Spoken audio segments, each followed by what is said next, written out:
If I'm using DegenData and I'm trying to analyze a project, some of the features I could see is I could go into a project, I could see who the owners are, how many owners are there, and actually how much ETH they have in their wallet. Yeah, so if you go, I think you mentioned like if you go to Doodles, that was a newer one that we added. It was one that it's got an interesting growing community. I think a lot of them are around like, for us to add them, we want to have some decent trade volume, like enough transactions that we can actually like have some meaningful data behind.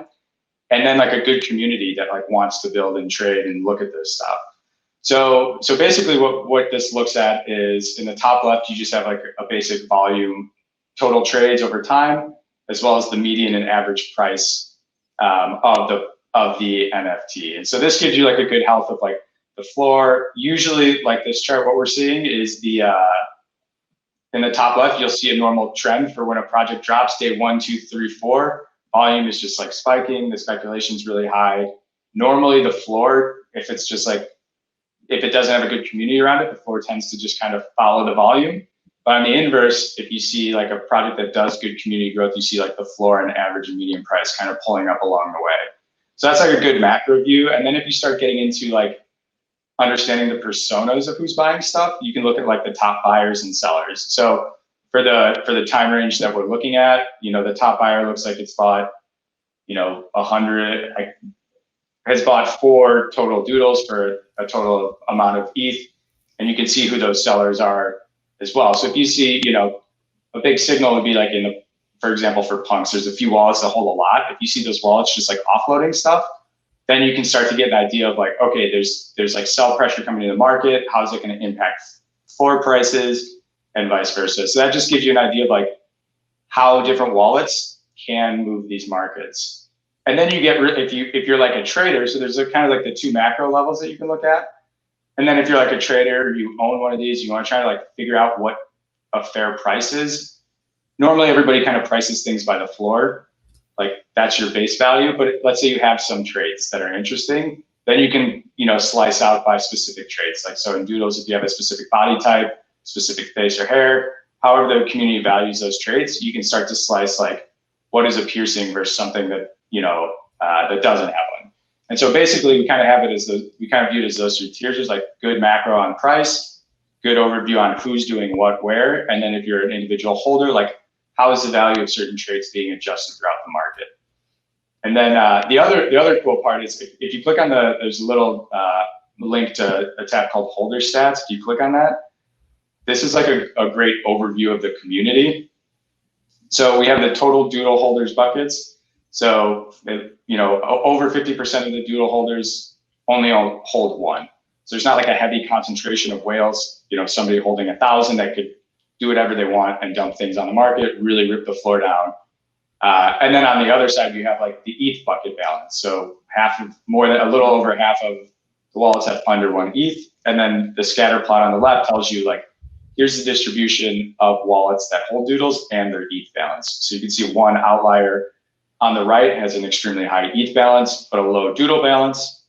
And then vice versa, there's one wallet that's got a lot of doodles and a lower ETH balance. And then the final chart is like distinct holders over time. So this is a great metric to get a good idea of like how the community of holders is growing. Or on the inverse, is it dropping? Is it something that people are selling? Is it somebody, as the number of wallets holding going down over time? And that could be like a signal that, either hardcore collectors are accumulating or the project is losing interest. So there's a lot of ways to kind of slice it. But I think that the interesting thing is that this stuff is all public data. And it just takes, pulling this stuff together and, building a narrative around what you think of a project and does some of these data points support it. So that, go ahead, Yossi. So that's firstly awesome and amazing that you've pulled all of that data and made it publicly available for people to consume. And we'll go into the business model and how you're thinking about commercializing it if you are.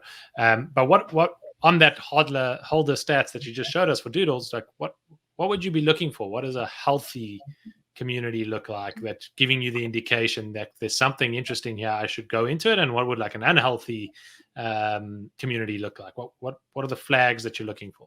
Yeah, so like one of the things that's good to see is like the holder balance on the top left pie chart is like fairly distributed amongst most wallets. So it looks like close to 90% have less than 5 doodles overall.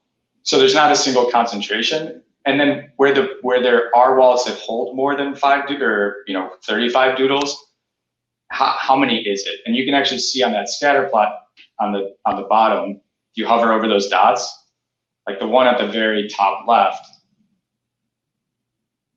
there's one wallet that holds like a lot of doodles, but it's not like 57 doodles and 16.92 ETH balance. Yeah, exactly. So they're not like they could have an impact on the market. So to me, that's like especially for these high circulation NFTs, like 10,000s, if you hold a lot, you have more impact. So to me, this looks like there's no one person that can really like push things around. And then it comes down to the team on the doodle side to say like, how can we engage with a larger community?